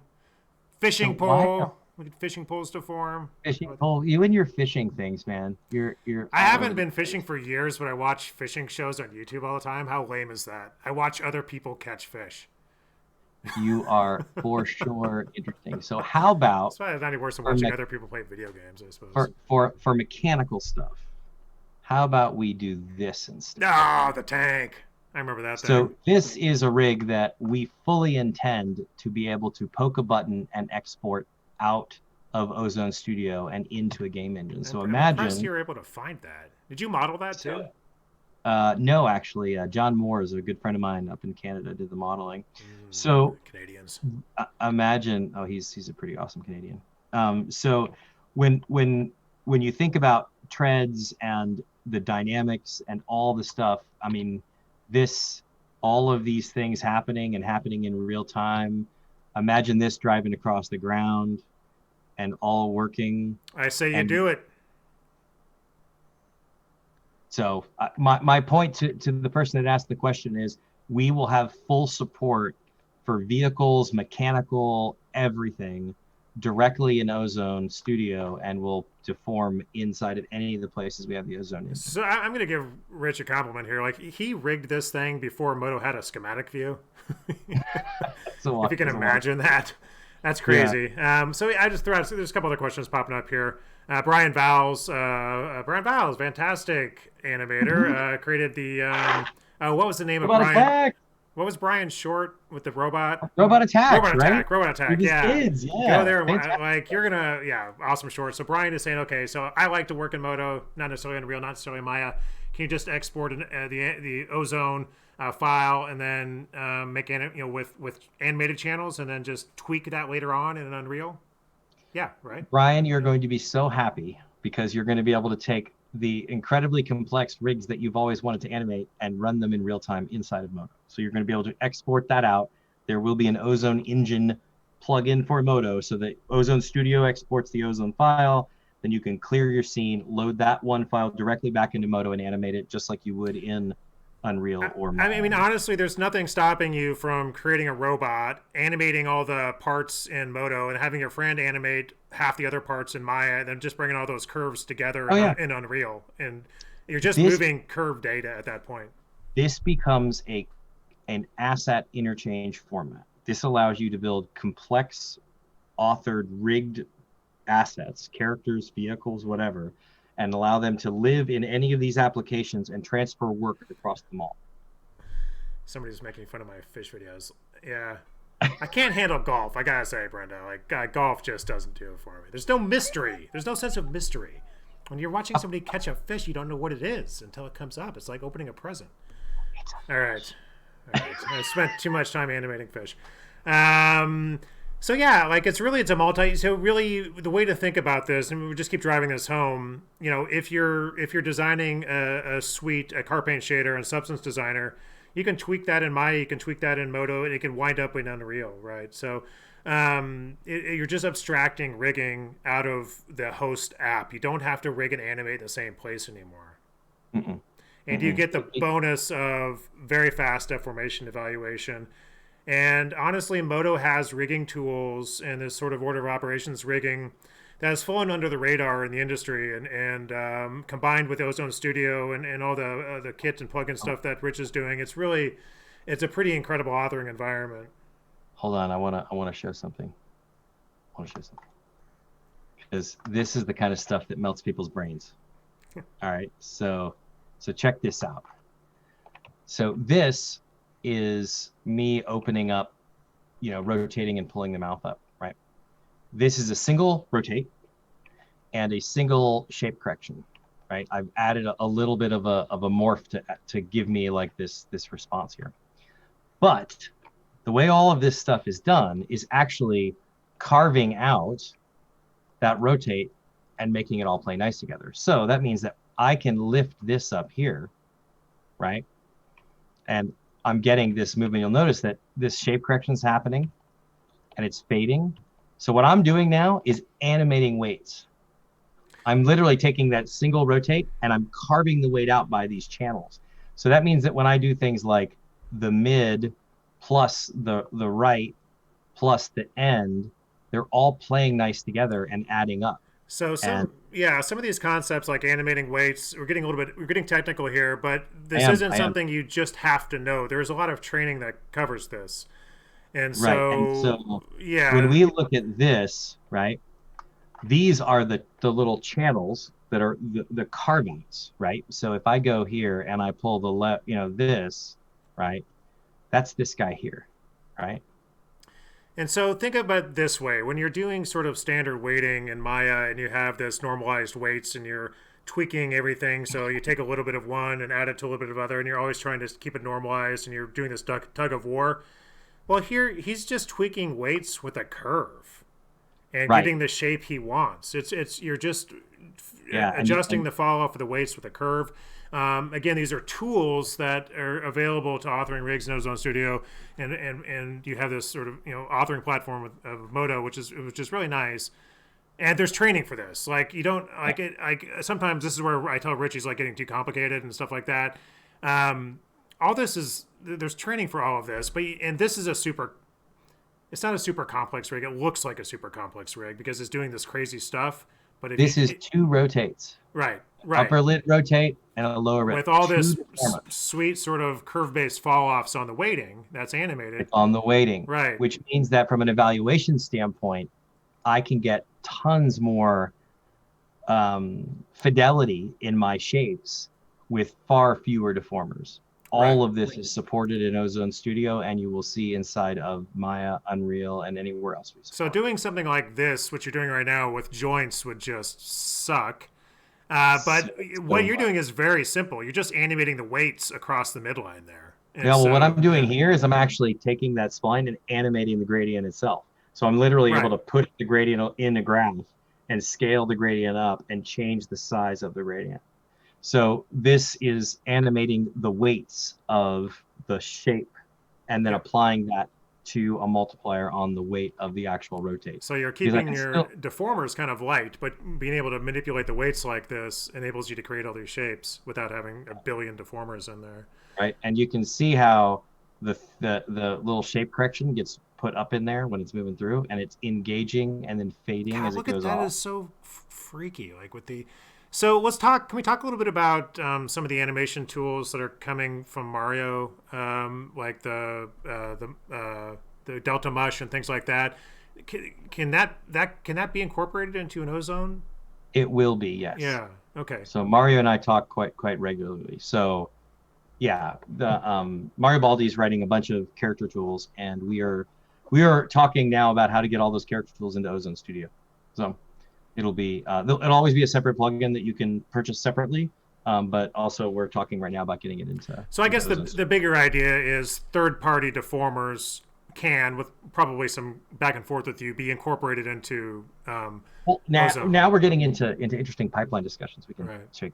share this view out. So um, the Ozone engine will have its own API so that you can create your own Oh, deformers. really? So you can write a deformer specifically for the Ozone engine that'll work across multiple platforms. That's right. So let's say you're a studio and Maya is your primary, studio, and you want to create your own special deformations for your show or your game or whatever. You absolutely can do that, and any deformer you write for Ozone will run anywhere else. So that means if you write it, author it in Studio, it'll be animatable and adjustable inside of Maya or Unreal or wherever it's at. That's pretty cool. So you might be able to rope in some other devs and get some more. Oh, Mario and I have already had a few like really fun sessions of the kind of crazy things that we would build together. So it's going to allow, but more importantly, when you don't have the skin joint morph box to play in, and that's the only place you can play without real pain, then you can go, well, I have this. Let's take dragons. Everybody loves dragons, and you've got scales that are on the surface. Well, imagine creating a deformer that you can take the islands of the rigid bits and set those weights to say 1, and then all the other stuff, the weight you blend it out, and the deformer knows that if it's a weight of 1 to move it rigidly, and then do all of the distortion in between the islands of those things, So well you get then those all of a sudden scales moving and you've got a expanding and scale deformer right. that you wrote for that particular problem that is now also a general tool in your toolbox that can be used for anything else, because all these deformers are first class citizens. They all work together. So we've got some other questions coming in. Why don't we just cover one other thing and then we'll get to we'll just have a Q&A session maybe. Sure, that'd be great. So I understand we're in double secret pre-alpha testing here, but people want to get their hands on this and the actual alpha. Is this something you have to sign up for? Is it exclusive? Like how do So you? the way it's going to work is if you want to have access. Well, here, do you want to talk about pricing? We might as well do this. I think we're at the point where let's talk about how people get this. Yes. Okay, so let's do this. Let's share. So if you go to ozonestudio.net, it'll bring you to, it ends up being kitestring online/ozone, but here's where we're going to keep people up to date with everything that's going on. If you want, you can sign up for like a newsletter and we'll keep you up to date with things. So that you can sign up here and we won't spam you. It's just for us to let you know what's going on. And as we have new features and new stuff, we're going to put stuff on this page. Now, granted, we're going to put it everywhere else too, but so we have the Ozone page here. So the idea is that if you want to be on the early alpha, if you want to get your hands on the alpha, not the early alpha, if you want to get access to Ozone, you just need to have a kitestring subscription. And so that will enable you to, using MODO as an authoring system, be able to, and even if you're not a MODO user, you should be able to at least get the educational version or a demo or indie or something, maybe, right? You can get the demo right away, and it's Demo. free for 30 or 60 days, right? And so you can test drive this thing, author some rigs, I suggest, like a fish or something. And then you can you also get the player, so you can go into Unreal.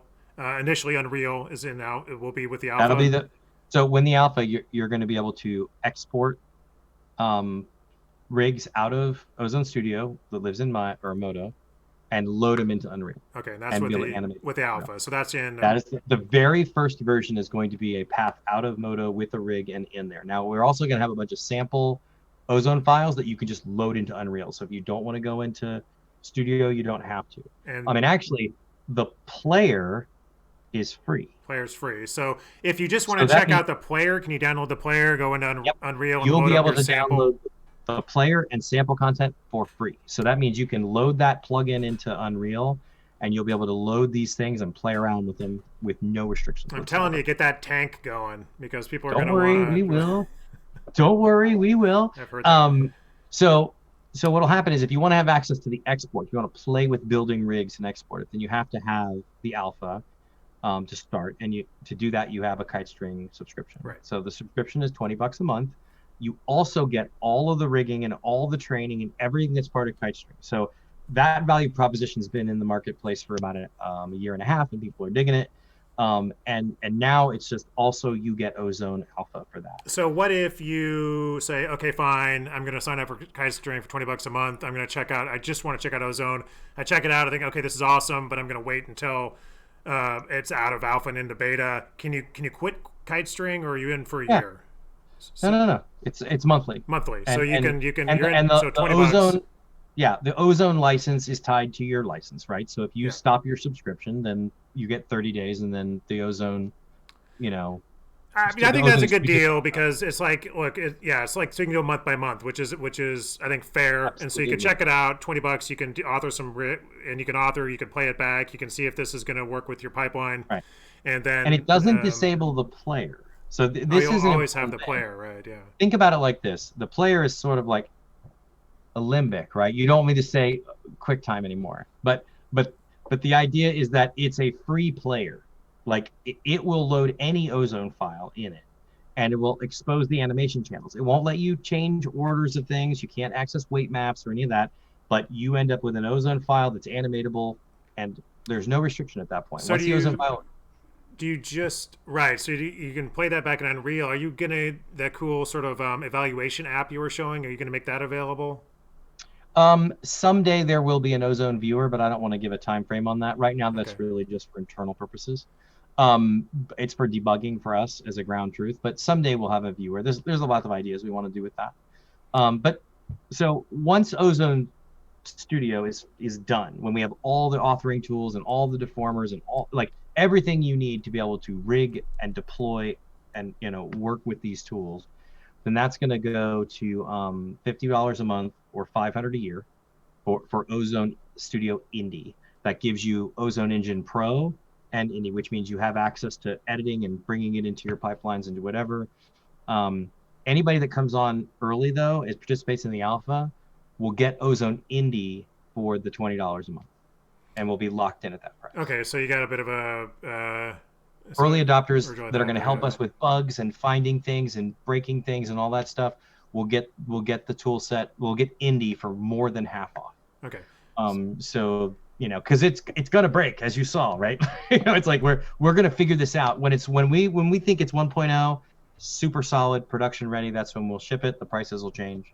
So is there going to be a place where we can go to watch updates? We're going to be able to see new assets as they become available. So if I just have the player, I want to screw around with this tank or this, whatever. So OzoneStudio.net is where we're going to release all that. Obviously, I'm going to push things across, Twitter and Pixel Fondue and everywhere. I mean, I'll be posting all that. But as far as downloading the files, you'll get them from OzoneStudio.net.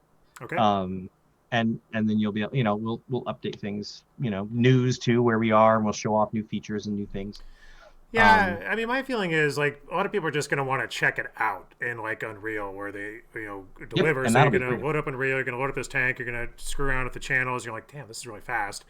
And then you're going to maybe dig into the authoring side of it after that. Whereas some of the sort of hardcore riggers are obviously going to want to jump into authoring right away. Well, I was thinking do you want to take some questions or open it up to that, or is there anything else you want to get across? Okay. Absolutely. So why don't we talk about?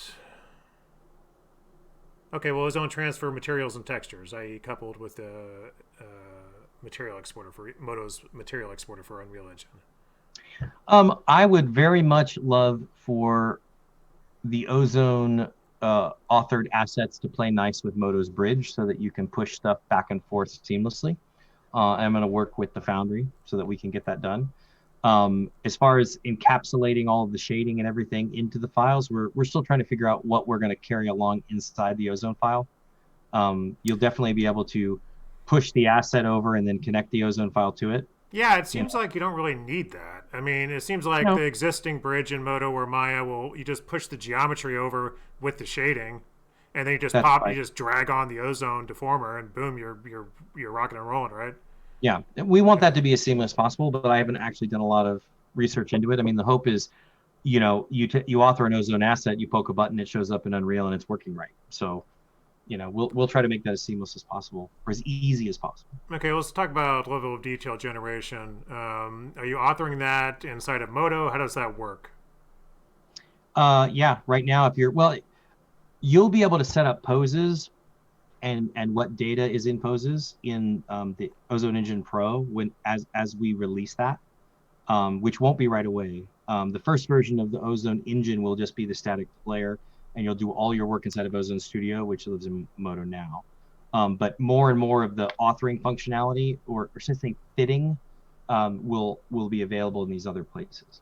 But if you're going to do model changes, you're going to work in MODO for that if you don't want to destroy your meshes, because the modeling, updating weights and all that stuff is inside the modeling application, not the deformer application. Right. Sorry, folks. I'm streaming my wrong window here. I'm just popping out chat so I can get a better view on this.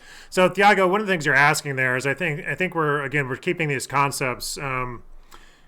Oftentimes, you think of level of detail, you're simply thinking about less geometry as you move away. But what Rich is talking about is you're actually turning deformers off that aren't going to be visible far away, so you don't have to evaluate them.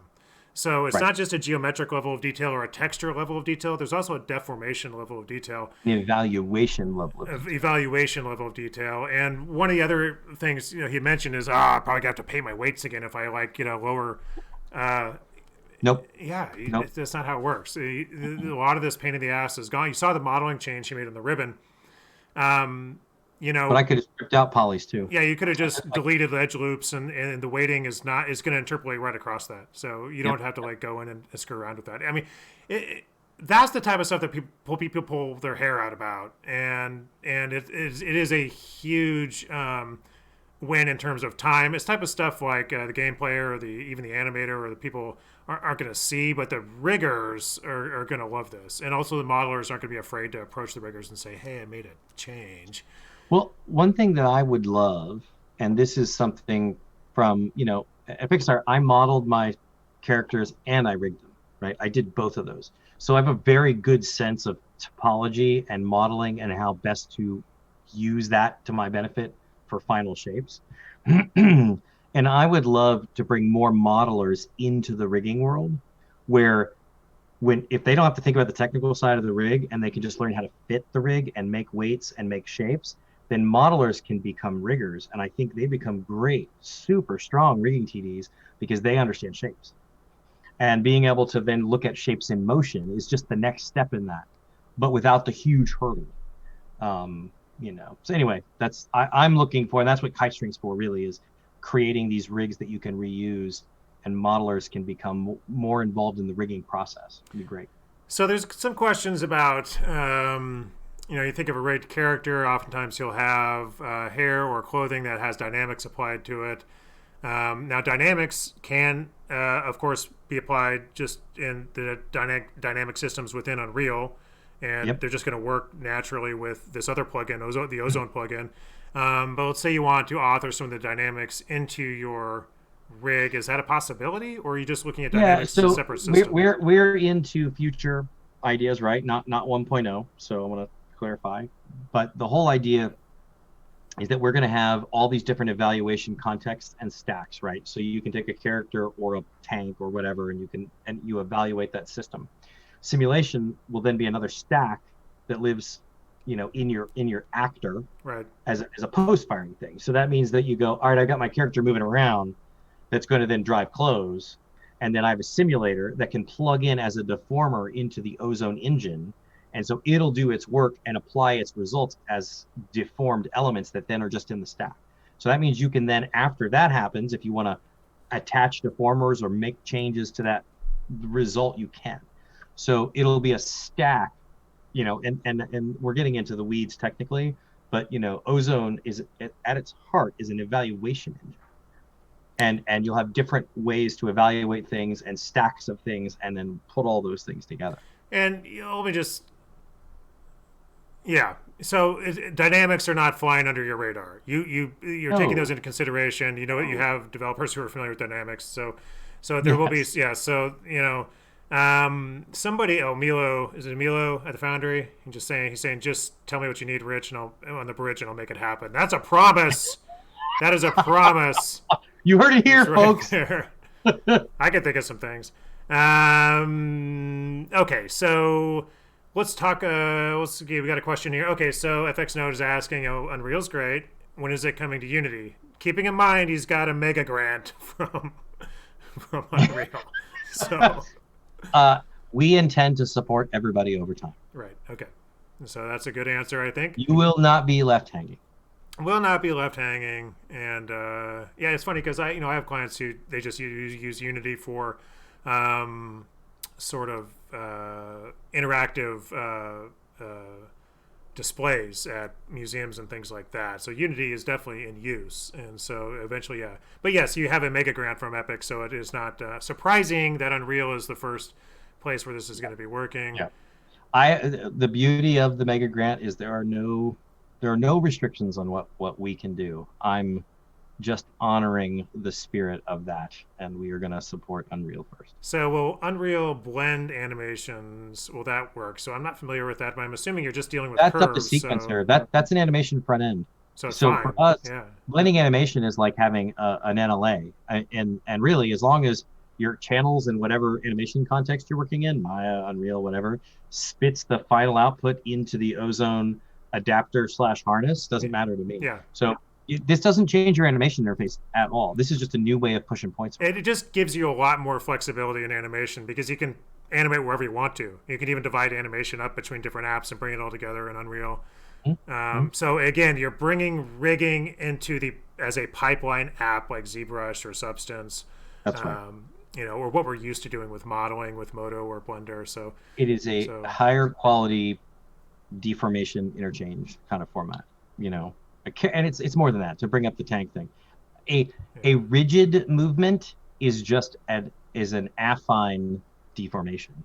So you can deform things with the same engine rigidly as you can with weights, right? So affine versus non-affine, deformations are really the difference between rigid and non-rigid stuff. So all of what we're doing and our constraints that we're going to have are all going to play nice and fit into the deformation stack, into the evaluation stack, and just show up anywhere. So I've got some crazy cool mechanical stuff that I can't wait to do. So you got a Mutant Pixel there saying, "Hey, Rich and Greg, nice stream." So Mutant Pixel, James Darknell. Okay, James, we can use some Zuckerberg infusion into the development of Ozone. While we get some Ozone going on over there at Facebook, you guys have Oculus. You guys have a need for this.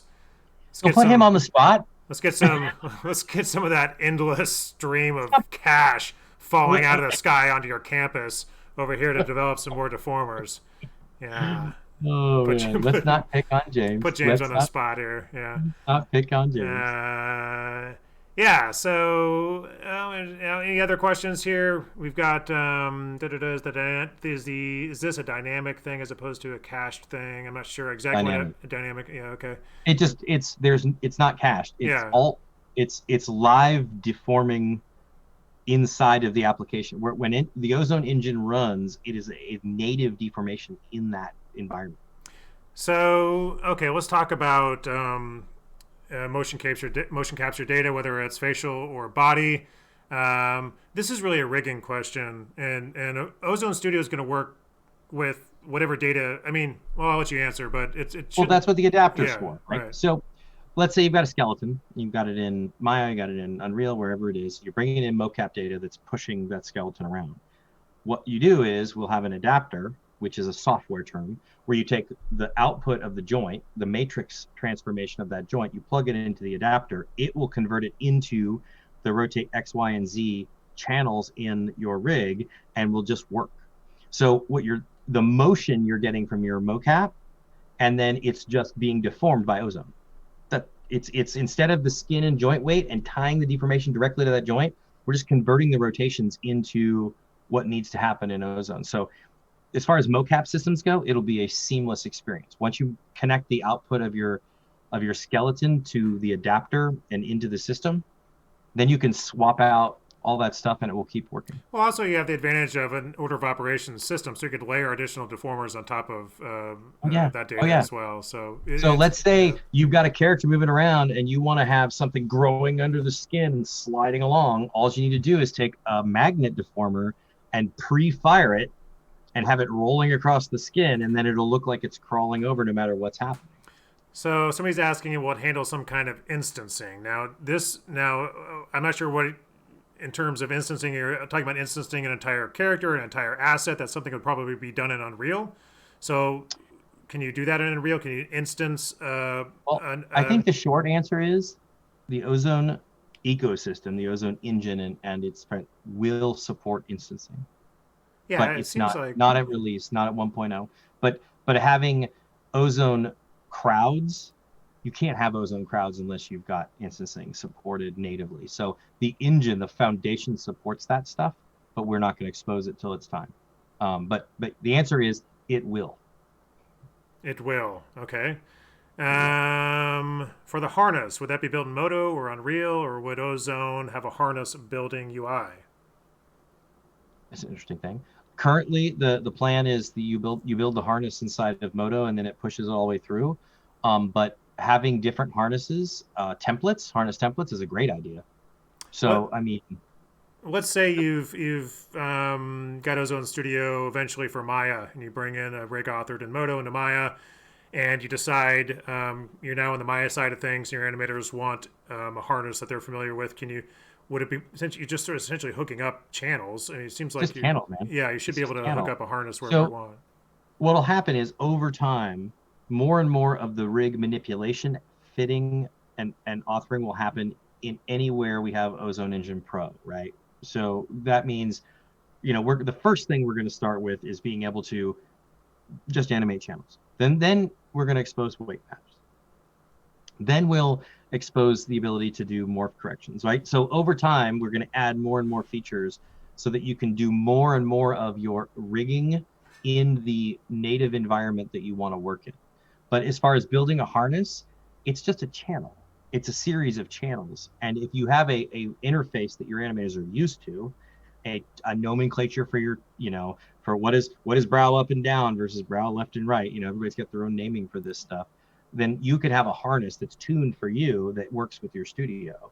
Yeah. And being able to add a channel shouldn't be difficult. But the thing is, there's so much about rig authoring that that's what Ozone Studio is about, is creating that best-in-class experience for the rig authoring, because there's more to it than just adding a channel.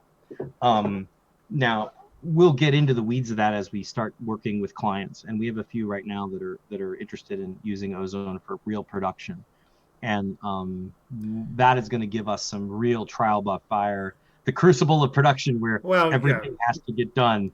And we'll start learning really what is and isn't going to work. And this is an important thing that we're not some big giant company that has to deal with, mega clients that are going to pay the bills, right? Or can afford not to think about what it's like to be an individual trying to get work done. So, everybody on the Ozone team and the Kitestream team are working professionals. We've spent decades working in production. We know the pain. Remember Greg here going, well, you can just swap your characters out. And you're like, are you going to lose animation? Like, you got nervous. And I'm like, no, dude, you're going to be able to update your characters and not lose your work. I promise, because I have to do that work too, right? So like some of these really painful production problems, like we know they're there, and we're going to make sure we do the best we can to protect the artist, and so I don't know. Yeah, you're going to get a lot of feedback once you get the alpha out there and people start signing up for it. And of course, when you start doing some sort of demanding productions that you've got sort of coming up with your company there, you're going to see some stuff popping out. I'm going to throw something out there, and I almost hesitate to do it, but people brought up motion graphics a couple of times, and honestly, an After Effects Ozone player would be pretty sweet. I'm going to say that someday we want to support all those guys. Yeah. But because we're a small company, whenever you support another like environment, you're on the hook for always supporting that environment. Right. And compositing, so like After Effects and Nuke and all these places, we absolutely want to support that someday. Yeah, I mean, yeah, both Absolutely. those you can bring in geometry. So if you add a deformer, Absolutely. add the channels, you So can animate right there in Nuke imagine or being After able to Effects. do that ribbon deformer and then it gets put in as a 2D graphic that you can drop into a track Yeah. in After Effects. Heck yeah, I want to do that. But I have to be very cautious to make sure that we enter the market in a way that allows us to generate revenue and grow our business so that we can really support and take care of people. Because I'd hate to do something half baked and then the artists that are the After Effects artists are super frustrated because I can't support them. So we absolutely will. It's just because it's funny that somebody brought that up because I thought about that. I'm like, man, imagine having that in Mari and being able to deform your character live and paint on it, right? Like there's some really interesting stuff. Oh yeah, testing deformations with texture painting is Oh interesting. my Yeah. gosh, it'd be so cool. So it Yeah. is something I want to do someday, but we have to be smart I about should it. talk to Wes, Substance Painter. Get in there. Yeah. So let's we've been going on for a while now. I think you know keep an eye. We'll put the links in the stream. We're looking like we'll give you a little rope. Like maybe end of July we can get an alpha. Maybe. That is the party line that I'm allowed to All say right. out loud. End of July we can load up some assets into Unreal, screw around with Yep. them. We can author something and export it and bring it to Unreal and Hmm. play around with it. So sounds good. What I will say is, MODO. I'm gonna talk about MODO real quick here because Pixel is very much a MODO channel. Um, Obviously very well known in the industry for modeling and rendering. That's what in UV, and that's been its place as a pipeline tool. It has a place as a pipeline tool for rig authoring, and especially with the addition of Ozone Studio. Really, with the addition of Ozone Studio. And so, for you Moto people out there watching who do Unreal projects, jump into the Unreal forums once this is out in alpha. Have people download the demo, have them jump in and get the player in Ozone Studio, and give it a whirl. I think they'll be pretty blown away at what Moto can do as a rig authoring environment combined with Ozone Studio. And yeah, Part of the reason that for the early adopter pricing is I think that the Moto artists will probably be the first ones to really embrace this because they've got it's kind of been built into the DNA since 601, yeah, So by allowing the early adopters to get in and play and help me test and all this other stuff, they're also get a really good discount on the full tool set and can come out ahead and really showing people what's possible in ways that they've never seen before. So yeah, right, right. the Moto Knots, I'm one of you guys, so I'm looking forward to that. Okay, so yeah, wrap it up. Enjoy your 4th of July weekend. Yeah, guys, thanks for letting me babble at you for so long. You want to bring Zoe up one more time and see some facial Oh wait, are we expressions? gonna finish? We're gonna finish with Zoe. Yeah, get her up here. I want to see the pouty face one more time. You really like that pouty face. So all I right, do. let's. So yeah, what's fun is you start Wait, going. is that the default pose, the pouty? These are just not. That's just where you left that's it. Okay. that's a default pose. Okay. But then we have this stuff. Yeah. So I just like that. Hmm? So, had you ever mapped anything to a controller before, or is this all kind of new to you? This is new to me. Yeah. Just being able to get this stuff rolling and moving. Yeah, Yeah. it's super fun. Cool, man. All right. So, everybody have a good weekend. Stay safe. Wear a mask. You bastards. Well, on that note, Not like I have to see tell ya. people in other countries to wear a mask. It's just ours. All right. So, and yeah, check you later. Thanks a lot. I'm going to hit end stream. See you guys.